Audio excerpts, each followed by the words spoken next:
రామోజీరావు గారి మరణ వార్త బాధాకరం. వారి కుటుంబానికి ప్రగాఢ సానుభూతి. ఆయన ఎవరితోనూ రాజీ పడకుండా పూర్తి జీవితం గడిపారు. నేను ఆయన కలుద్దామని చాలాసార్లు ప్రయత్నం చేశాను. ఆ విషయంలో సంతృప్తిగా ఉన్నాను.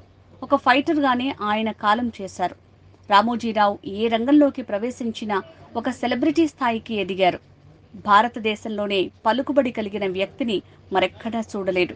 ఆయనే లేనప్పుడు ఇక ఆయనపై పోరాటం ఉండదు. రామోజీరావు గారి మరణ వార్త ఈరోజు ఉదయమే చాలా బాధ కలిగించింది.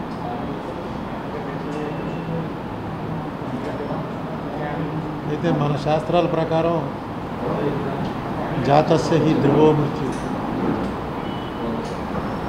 వాంసాంసి జీర్ణాని యథా విహాయ నవాని గృహాని నరోపరాణి. ఏ రకంగా అయితే జీర్ణ వస్త్రాలని త్యజించి కొత్త బట్టలు వేసుకోవటం ఎలాగో ఈ జన్మ చాలించడం కూడా అలాంటిది. ఆయన పూర్తి జీవితం గడిపారు. ఎవరితో రాజీ పడకుండా ఒక ఫైటర్గానే కాలధర్మం చెందారు. నేను ఆయన్ని కలుద్దామని చాలా ప్రయత్నాలు చేసి కలవలేకపోయాను. అదొకటే నాకు అసంతృప్తి ఉంది. కానీ ఆయన ఏ రంగంలో ప్రవేశించిన ఆ రంగంలో ఒక సెలబ్రిటీ స్థాయికి ఎదగగలిగారు.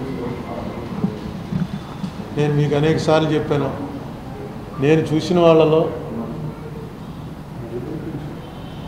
సింగిల్ మోస్ట్ ఇన్ఫ్లుయెన్స్డ్ పర్సన్ ఈ భారతదేశంలో ఒక వ్యక్తి, అంత పలుకుబడి కలిగినటువంటి వ్యక్తిని నేను మరొకరిని చూడలేదు.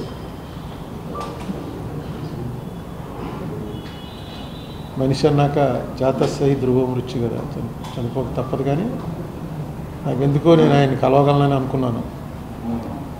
అయితే ఆయనకి అనేక మంది చేత కబురు పెట్టినా నన్ను ఒకసారి ఎందుకో కుదరలేదు. ఎనీవే, వారి కుటుంబానికి నా ప్రగాఢ సానుభూతి. వారికి ఉత్తమ గతులు సంప్రాప్తించాలని ఆ భగవంతుని కోరుకుంటున్నా.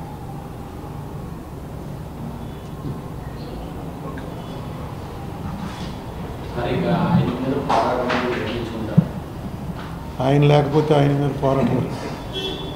ఈ ప్రశ్నలకి ఇది సమయం కాదు, మనం మళ్ళీ మాట్లాడుకుందాం. Thank you.